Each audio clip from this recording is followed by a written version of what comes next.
Hello. तर हे माझ्या नवऱ्याने काय आणलेलं आहे आणि हे मी काय बनवलेलं आहे हे तुम्हाला पुढे मी सांगतेच. पण त्या अगोदर राजचे पप्पा येताना खूप सारे गाजर घेऊन आले, त्याचबरोबर वांगी पण त्यांनी आणली. तर माझ्या लक्षात आलं की चला आपलं वांग सेट करायचं राहिलेलं आहे, जे की चंपाषष्ठीला करतात, तर तेच करून घेऊयात. कारण कांद्याची पात सुद्धा आणली होती.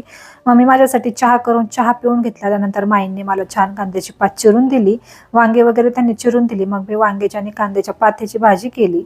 तर तुमच्या इकडे याला काय म्हणतात हे पण मला कमेंट करून नक्की सांगू शकता. आणि भाजी शिजायला टाकून मग त्यानंतर मी सुरुवात केली हे छोटे छोटे नैवेद्य बनवायला, जे की ज्याच्यावरती भाजी वगैरे सगळं ठेवलं जातं. तर मी सगळे छान नैवेद्य हे बनवून घेतले.